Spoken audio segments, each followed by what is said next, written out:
very much, Martin. And for those of you who are from the DHB who don't know me, I am an Associate Professor of Physiotherapy at AUT, and I'm also the Associate Dean of Health, and one of my roles is to manage the relationships that we have with places like Awatea and Athena at the WDHB.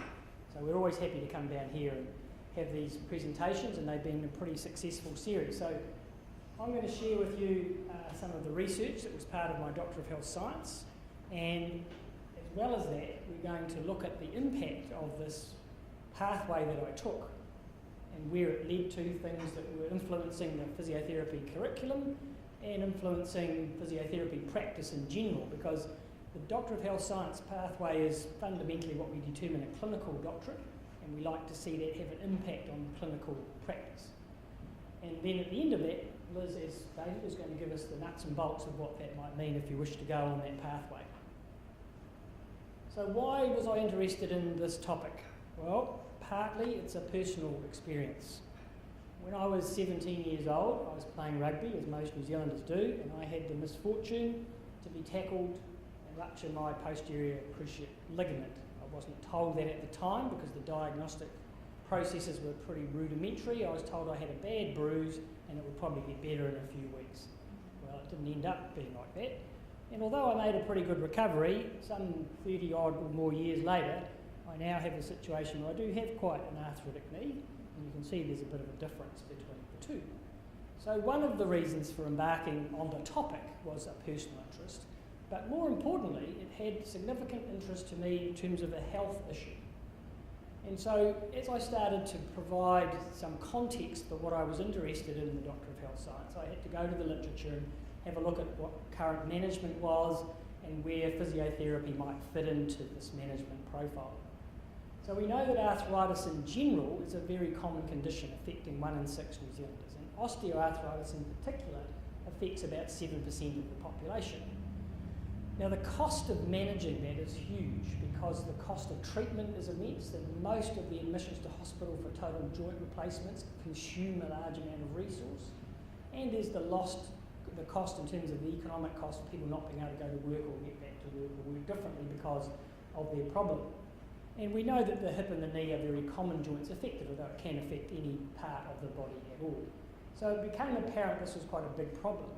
And what's also interesting is it's not one of the key things in the New Zealand health strategy.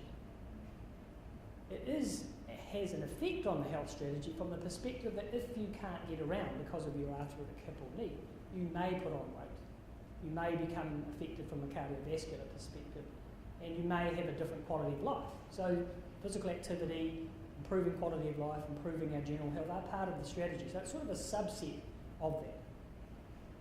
Now what happens with this condition is people get a significant amount of pain and swelling in their joints, and there is an appropriate need for exercise to try and improve some of these things. So we see people with arthritis have, in the knee particularly, reductions in the strength of the muscles that support that joint.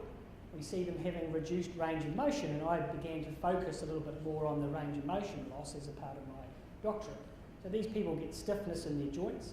They do become less fit because they can't participate in the activity levels they could previously. Obesity is a risk factor for arthritis, but it also becomes a part of the problem because if you can't exercise enough, then you become more overweight. You know, I collected my data not long after Christmas, which some of these people weren't too fussed at hopping on the scales because they knew they'd put on a little bit of weight.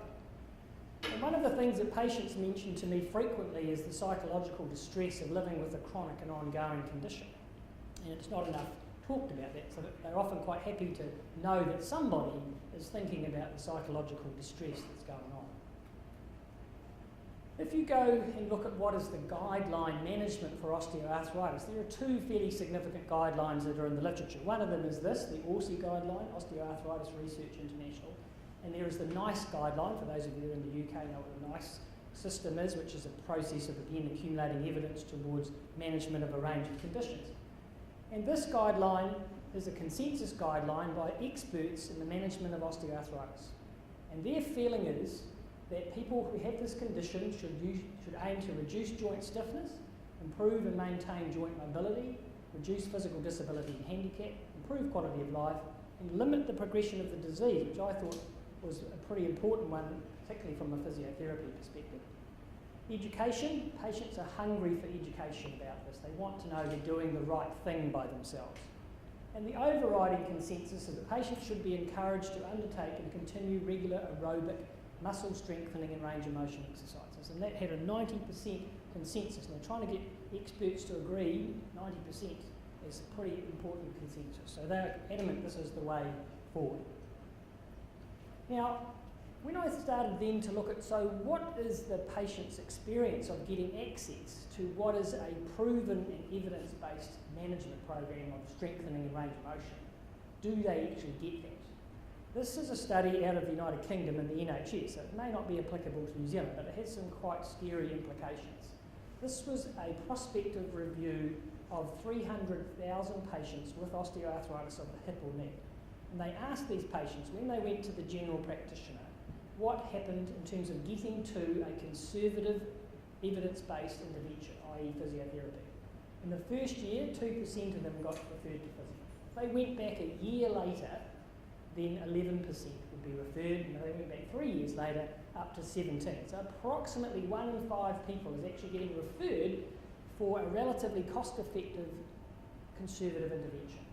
So that provided me with an opportunity to say, well, physiotherapy needs to up its game a bit and try and provide some more information and improve the profile of the type of things that we do.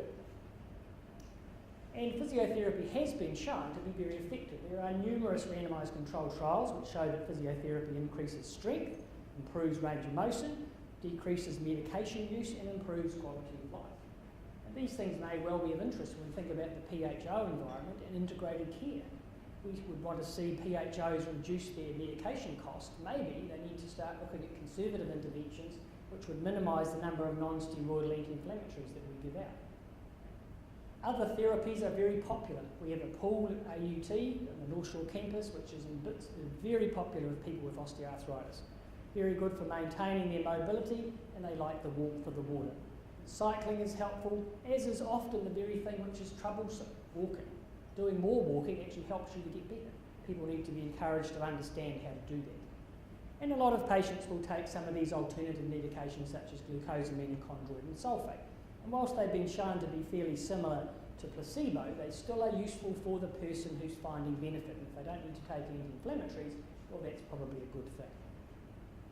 So that gives you some background on why I chose osteoarthritis, a significant health issue that's probably flying a little bit under the radar.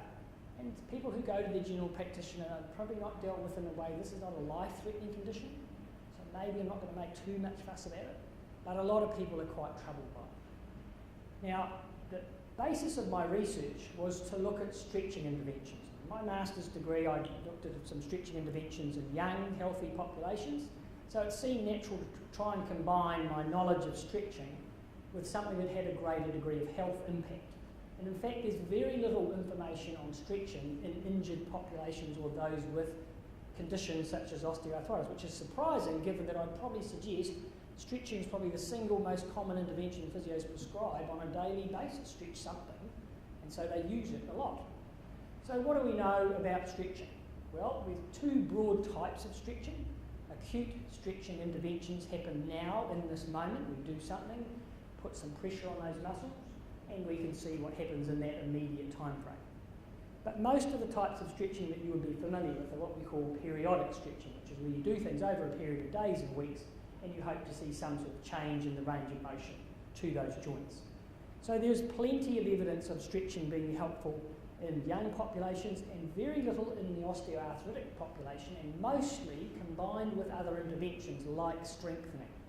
So the gap for me was, so what does stretching do alone? Is there something useful? Now those of you that have seen patients with osteoarthritis will know that if their knee starts to deteriorate, they become into a sort of a fixed flexion type deformity.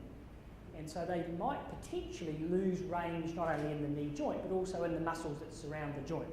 So I thought, well, that might be a good reason for having a look at what stretching alone might do. So if we look at some of the prescriptions for stretching in older populations, we can see that we have a bit of variation in the frequency, 1 times 30 seconds, 1 times 60 seconds. And these stretching exercises were in the hamstring muscle, so we're looking at the knee. And we can see that they can get an improvement of somewhere between 4 and 7 degrees in this aging population.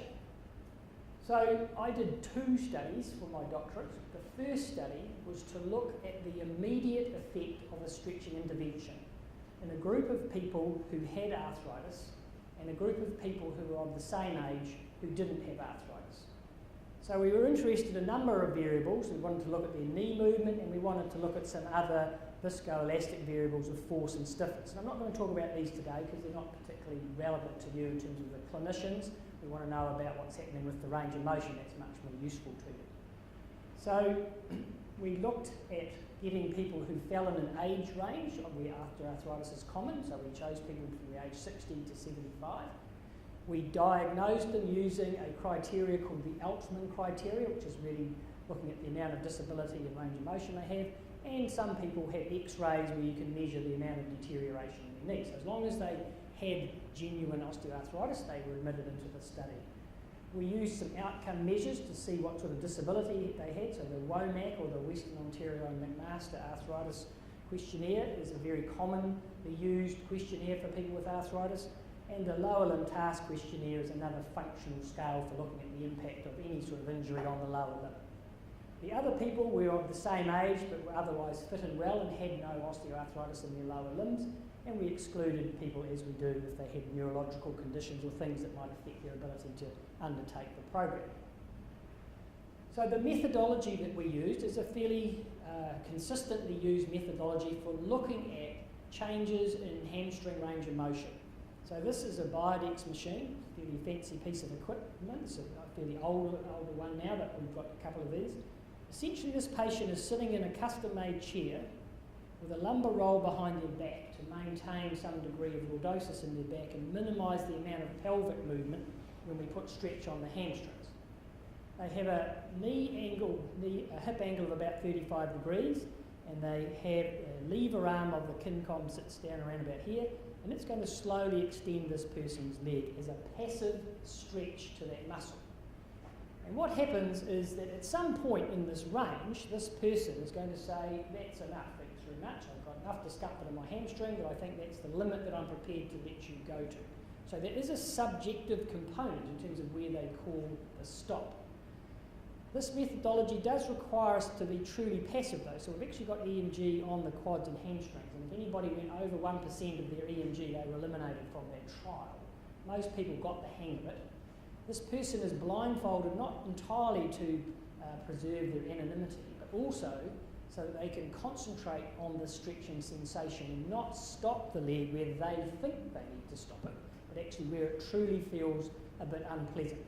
And they have a little safety switch here that says they can stop the machine. We need to convince them that it does stop instead of keeping on going, because that's a little bit scary the first time they do it. But this allows us to do 2 things. Allows us to measure the range of motion in the knee joint quite accurately, and because there's a load cell in this the lever arm here, it allows us to measure the amount of force or the resistance to the tissue as it's going forward, right? And we need to look at those characteristics to try and understand what's going on with stretching. So these people were measured at baseline, people with OA and people without OA, and then we kept them in the kincom machine and we stretched them for 30 seconds using the lever arm at 80% of their maximum value that they'd been achieving in the first instance. So we didn't want to take them right up into the terminal range because that's a bit unpleasant, so we gave them a much more comfortable stretch, and they then stayed seated in the kincom and we re-measured them. So this was a very immediate effect, 3 times 60 seconds, and then measured them immediately afterwards. So the results, we had 62 subjects recruited into the study, 31 people had osteoarthritis, and their WOMAC score is reasonably low. If they had a score of 240, they'd be significantly disabled. If they had a score of 0, they'd have no problems. So these people are only modestly disabled by their arthritis, and the score of 40 is a maximum out of the lower limb task. So if you've got 40, you're normal. If you're down at 0, you're significantly disabled. So again, we're not seeing these people being particularly troubled by their particular disease. And then you can see that the mean age is exactly in the age we'd expect people to have arthritis. Their weight is reasonably around that same age, and they're of a moderate height. So a pretty normal sample of the population. So this is the graph representing the knee extension range of motion change. So what happened when they went through this 3 times 60 second stretch. The first thing we noticed is that there was no difference in the ability to change the range whether you had arthritis or not. So arthritis is not a barrier to improving your range. And so what we see here in the blue bar is the pre-intervention measure, and then the red bar, the post-intervention measure. This is in the group that have arthritis, and this is the group. And you can see they're almost identical. So this was a good finding in the sense that we suspected that maybe these people wouldn't be quite so comfortable stretching because of their arthritis in their knee, but that wasn't the case. What was the total volume? Well, the people that had the arthritis actually improved a little bit more than the people that didn't have arthritis. They weren't statistically different. They were different from pre to post, but not between each other. And so this was a good finding because it sort of sat within the range of other studies which had looked at people who had stretching interventions applied in elderly populations. So why did we think we got this immediate change in range of motion? Well, muscles are surrounded by collagen fibres to give them some degree of strength and stability to hold the muscle fibres together. So when you take any sort of connective tissue and you apply load to it, it's a bit like a spring. You unwind the spring a little bit, if you leave it there for long enough, it will look a bit longer, and then if you leave it over time, another half an hour, it will regress back to where it started from. So we think there's an element of connective tissue uncrimping that occurs with acute stretching. The next thing that we suggested is maybe these people have added a few sarcomeres in series, which are the muscle fibres themselves. That's probably not so easy to understand in the acute model because these things are pretty transient. The biggest reason, which is consistent with other research, is that most of the reasons we see change in range of motion in an acute, or even in a long-term setting, is because people become more tolerant of the stretching discomfort. So as I put my leg up here and I lean forward, I get some feedback from my nervous system to say, that's not that pleasant. And as I keep stretching, my brain reconfigures that message and says, well, that's not particularly harmful. I'll let you go a bit further. So most of the changes we see in stretching are related to this phenomenon called stretch tolerance. So this study, the acute study, gave us evidence that acute stretching does improve knee extension range of motion in people with and without osteoarthritis. Stretch tolerance and the viscous phenomenon within the muscles are probably the reason, but nobody had looked at this in the long term. So the second study that I undertook was a much longer study of stretching in a similar population. So if we look at the current evidence of what happens in older populations, we can see there are a number of studies that have seen greater degrees of change in knee extension range of motion in older subjects, 11 degrees, 10 degrees, 14 degrees. Different volumes of stretching though, so a little bit of inconsistency, and different lengths of time over which the stretching took place. So again, we wanted to see if there was a more consistent prescription we could look at. And in the populations that had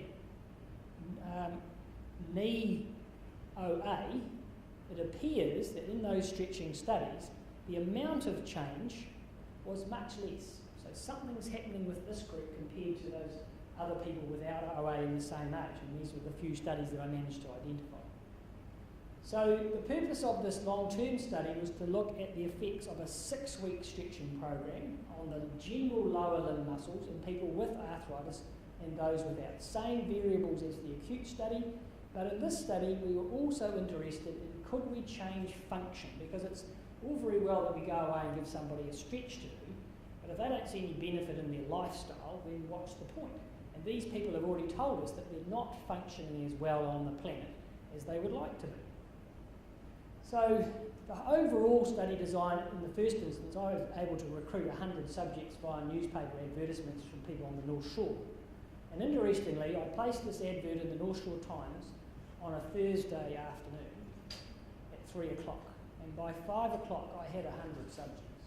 That tells you how interested people were in getting involved, because they wanted to know. A lot of them just wanted to know they were doing the right thing. They said, I'm sort of interested in your stretching, but I'm happy to come along and get some advice about my arthritis as well. So the first 62 went into the study I've just discussed. Some of those were happy to carry on, and we've got some more to come through. So we recruited a total of 43 subjects into the longer term study. Now they were Just curious, because Sure. Is there any sense of potential bias with that? Oh, I think there's bias, heavy bias, in the sense that a newspaper advertisement is going to recruit a whole different population from a waiting list population sitting in a major DHB and where its geographical location sits. So I accept that that's going to be a group of people who fundamentally are probably white European, able to attend and are probably relatively active already. And that's why their WOMAC and lower limb task scores are relatively low in terms of the level of disability. So we can't extrapolate these results out to the more disabled end of the population.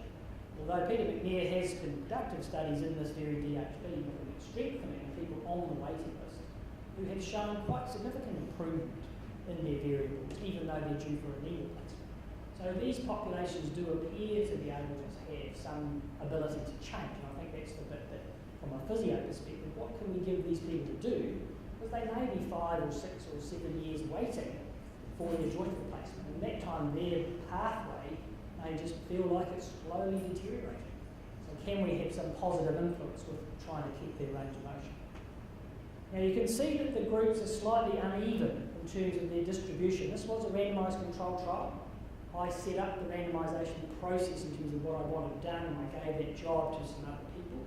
There was a little bit of confusion as to exactly how they would do that. So we did get a little bit of an uneven distribution, but I can't go and manipulate the randomisation once it's done, because that's not a reasonable scientific thing to do. So there is a bit of difference in terms of the total numbers, but as it turned out, we'll see that didn't have too much influence. So these were the subjects. Again, we can see they're of the age group where we would expect people to have arthritis. Height pretty similar, but you can see there's a difference in the BMI. 25 for the people who don't have arthritis, 29 for the people that did have arthritis. So that's fairly typical again of this population group. Again, the WOMAC scores, in this case a little bit more disability and a little bit more disabled on the lower limb task questionnaire, but fundamentally still functioning quite well. Same type of methodology for measuring the extension range of motion, but this time we looked at function. I'm sorry these pictures are a bit dark, I'll talk you through it. This was an 8-metre walk, so they got up out of the chair, walked 8 metres, turned around and went back again, and we timed it. This ALF stands for the Aggregated Locomotive Function Scale. They climbed up 7 stairs and returned, and then they did a timed up and go. Out of the chair, walk 2 metres, turn around and sit down. So the total score for the ALF is the cumulative time of those 3 tasks. And this is a really simple, applicable functional measure for people who have got lower limb disorders. So those of you that are looking at that sort of population, you may be interested in that. So this time, we randomised these people to a group with arthritis who stretched, a group of people without arthritis who stretched, a group with arthritis who didn't stretch, and a group of people without arthritis who didn't stretch. So 4 different groups. The people who stretched were given 3 times 60 seconds, once a day, 5 days a week for 6 weeks. This is a prescription we've used in a number of other studies, pretty well validated in terms of the prescription. These people were supervised by people, not myself, again to reduce the bias, to ensure they were compliant with the intervention. But I also put in a control placebo for the OA group, because I didn't want to see that they might perceive they weren't getting some treatment that other people were. So I basically used a machine called an interferential, which is like a big TENS machine, which provides some sort of electrical stimulus to muscle, supposedly, and I just turned it off, but the lights still flashed. You might call disco physio, so things happen, but the patient, for all intents and purposes, thought something was happening. And then the OA control group, basically non-OA control, they just carried on their normal daily activity. So this was the range of stretches: calf muscle stretches to keep that knee extension going, hamstring stretches, quadricep stretches, and hip flexor stretches, all muscles that have an influence on the knee joint. Even though we were only measuring the hamstring group, because that's the easiest thing to do with the Kincon, we were interested in their overall lower limb function. And so the results of this study are reasonably similar to the other study. The people with arthritis were no different to the people who didn't have arthritis. So again, the blue bars are the pre-intervention measures and the red bars are the post. So what we can see is this is the stretch group, this is the control group. We can see that those who stretched, whether they had arthritis or not, improved. And those who didn't stretch stayed the same. And after the 6 weeks of the intervention, we just let these people go back to their normal activities. And as you would expect, when we measured them 12 weeks later, they had regressed back to their pre-intervention levels. So what this tells us is that these people, if they're going to maintain their range, they need to keep doing it. Now, it wasn't the intent of the study, but it is consistent with other studies. Now, when we looked at the function, if you go back to what I said, this aggregated locomotive functional scale is an accumulated score of the 3 items. So the stretch groups and the control groups were not dissimilar at baseline, and a reduction, with these bars getting smaller, means they were doing the 3 tasks faster. Now, what was interesting here is that the people who stretched improved the most, and in fact the control subjects who weren't stretching also had a statistical improvement. Now, one of the reasons we think that happened is a little bit of a learning effect, is that they came in and they got quite competitive about doing their tasks, so they probably tried a little bit harder the second time because they knew what was involved. So we did see a change in that, but even with that, the people who stretched still had functional improvements in the tasks that they could do. So the amount of improvement we got, 8-degree change in the stretch group and a 2-degree reduction in the people who didn't stretch over time. And again, these numbers are not quite as high as some of the other elderly populations, but they're certainly up there in terms of most stretching studies. You'd expect to see around about a 10-degree change over a 6-week period. And again, consistent with studies that have looked at not stretching once you've gained the range. You stop stretching, the muscle adapts and you go back to normal. So the conclusions of this study is that stretching again is useful both in the acute situation and in the long-term situation. The reasons for the improvement are very similar. Changes in viscoelastic parameters, changes in stretch tolerance. Now, one thing we didn't do in this study, for those of you that are physios or have a bit of knowledge around arthritis, is we didn't mobilise the knee joint. The joint does get stiff, we know that. There are plenty of studies that show we can improve that. This study is only about the stretching components. Clearly, the next study would be useful is to mobilise and stretch and see if you get a greater gain in that person's knee extension. But we have demonstrated these people's function improves, so that's a good thing. So that is the actual research thesis that I did. But part of today's talk is, so what did I get out of it? And what happened next in terms of ongoing learning or the potential to change? So one of the outputs of any of this work is clearly the thesis itself, which for those that want to have a look at it, it's in the AUT library. You can log on, and these things are pretty readily available if you can get into the library system. There are 5 journal articles published out of this thesis. 2 of them relate explicitly to the material in the thesis in terms of the experiments, and 3 of them relate to the other material which is in the context of osteoarthritis and what it means to physiotherapy profession and things that we were interested in. One of the papers which Liz will talk about shortly is a philosophies paper, which is one of the first papers in the pathway of 3 before you do your thesis. I interviewed a patient who had chronic pain, and I wanted to explore some philosophical paradigms around her pain pathway. As a consequence of that conversation, she's written a book. The book.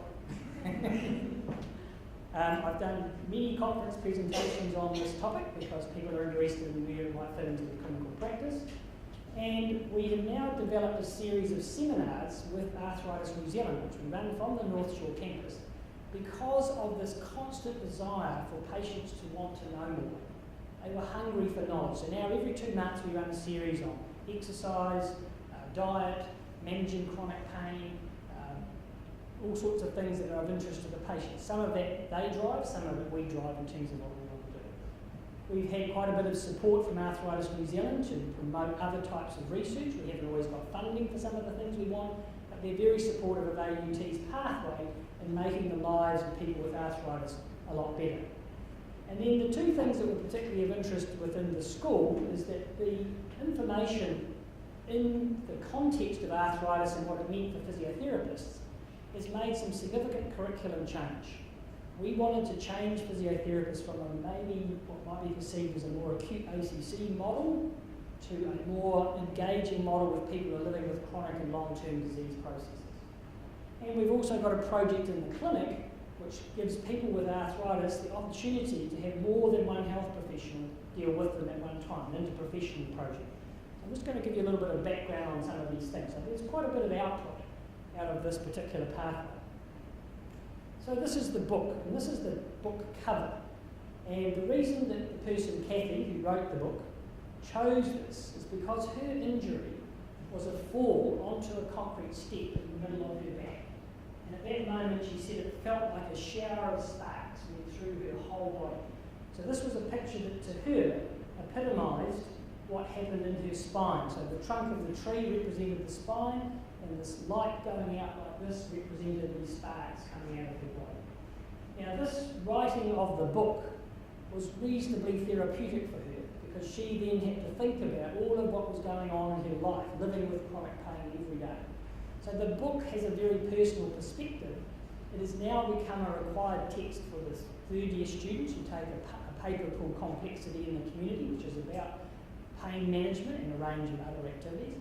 And she has very kindly come, and I've interviewed her in front of the students about what it's like to live with this. Because our students in the past, I guess if we were honest, had probably gone out and not had enough information about how to deal with some of the really difficult things that they will experience in clinical, either in their first run as students or when they go out into clinical practice. So hearing it from a person who's experienced it was hugely empowering to those students. One of the big things about the curriculum change and challenging the profession was that many of you may remember that in the mid-2000s, ACC made a fundamental change in terms of the way it funded private physiotherapy. If anybody went to physiotherapy at that time, you may remember you didn't have to pay any co-payment. That had an impact of improving accessibility for those in low socioeconomic areas, supposedly. It also improved the volume of people going to physiotherapy in general. And what this graph is showing you is the exponential growth of payment to physiotherapy over this period of time. So they were paying out something around, $45, $50 million a year to physiotherapy and rehabilitation. And as this EPN system kicked in, by the time they got to 2007, we're looking at about $115 million. Clearly unsustainable. This paper that myself and Peter Lama wrote, Peter is another Doctor of Health Science graduate, we said where are New Zealand physios going? If you're going to keep yourself in the bucket of ACC and you want to play that game, you've got to be prepared for them to change the game at the stroke of a pen. And that's exactly what they did. They said, we can't afford this anymore. We're going to take the EPN away and you're going to have to get your patients to go back to a co-payment. There was a 30 to 50% reduction in income to some physiotherapy practices. Some practices closed. Not surprising. So this doctorate for me really exposed the vulnerability of the profession to a single model of care. That we had to be different. We had to get our students out there to be thinking differently, to engage with the populations that they have to serve. I've mentioned some of these curricular changes, a greater understanding of the health system. How many of you here trained and had education about the system you were going to work in? How did you get that information? You got chucked into it and you got on with it. We don't think that was necessarily a good thing. If you had a better understanding of the system, you might understand where your work might be in the future. And so we thought we were quite vulnerable as a profession if we didn't have that discussion. We've developed a couple of new papers in relation to that.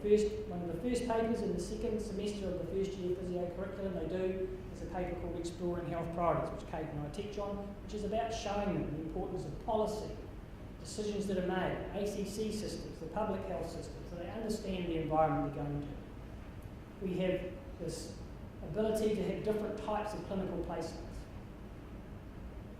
And this is just a little flow diagram of the system in the clinic on the Akaranga campus, where patients come in, they're assessed by a nurse practitioner in a holistic way to get a sense of their health issue.